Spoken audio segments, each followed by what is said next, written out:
Kirk, it's great to finally have you on the show. It's been a while since I know we've talked a while back, and I'm glad to finally highlight mini athletics and hear the story.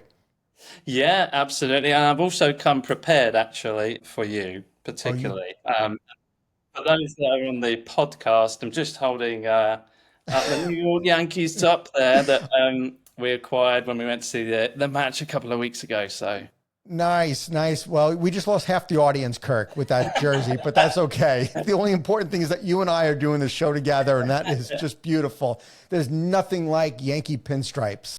yeah, I know you're a big fan, so I'll come prepared and get him on side quickly. That is awesome. All right, Kirk. Well, let's talk about mini athletics, and I'd love to kind of hear what do you guys do and how did you get started? Yeah, so that's a good question. As you can probably tell, I'm English, and we started mini athletics back in 2016. But prior to that, I was a strength and conditioning coach. So that means I was an athletic trainer. So I Mhm. worked in a variety of different sports, elite sports. I'm working with elite athletes in those sports. So I worked in professional tennis, soccer, although my English friends would kill me for saying soccer. So soccer.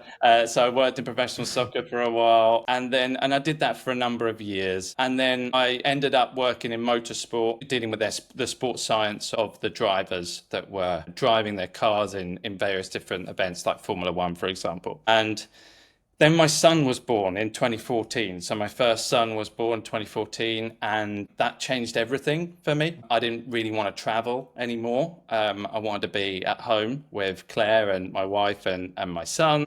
Time went by, and I got more and more unhappy. And when he was about one, I quit my job. Mm. I was away. I quit. I just said, "Oh, I can't really do this anymore." So I came home, and then I spent the next 6 months at home with Kalen, who's my son. Um, by the way, my children have very weird and wonderful names because my wife is Irish. So his name is Kalen, um, and yeah. So and then when he was I was just at home looking after him, and my Claire was an elementary school teacher at that time. So I then took, I was wondering what I was going to do really. And I took him to his first class when he was about 18 months old. And his first class was a soccer class.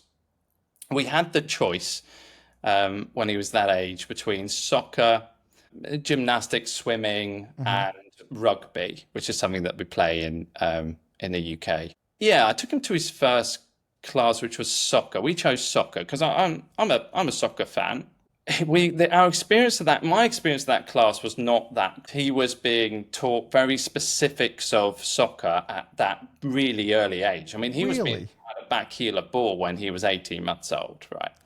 And I looked around, and all of the other parents, so we had, there were in fact, all of the children taking part were boys, and all of the parents were dads. So it was clear that all the dads were bringing their boys to that soccer class, Mhm. because they wanted their kid to be really good at soccer. My sports science background did not lead me to that same conclusion. Mhm.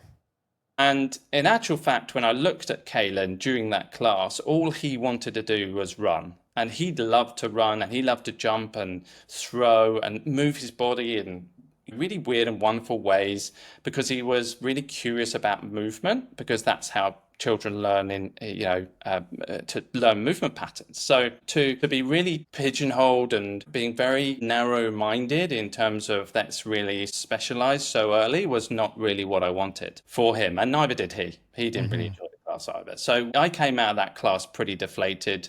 I went back to Claire and said, I want to take him to a class that's really built around the premise of athleticism and run, jump, throw and physical literacy, um, and I wanted to have loads of fun whilst doing it. Right. And Claire said, well, that doesn't really exist. I mean, you've got soccer, rugby, gymnastics, or swimming. I mean, that's pretty much it at this age. So we discussed it, and she said, why don't you create one? You're not doing anything else. I think it was her way of saying that she wanted me out of the house, really. Exactly. So so it's great. I started this class. So we live in a city called Cambridge in the UK. So I started it around our city, and it coincided actually. We went to Disney World, not far from where you are, for a few weeks on a holiday. And whilst we were sort of figuring out what this looked like, Claire and I, we went to Disney World with Kaylin, and I'd never actually been before. And it just blew me away. I loved everything about it. And I loved it. We came back and we were so inspired by that visit. We came back thinking, well, what would a sports class look like at this age if Walt Disney would have created one? Ooh, what a great question.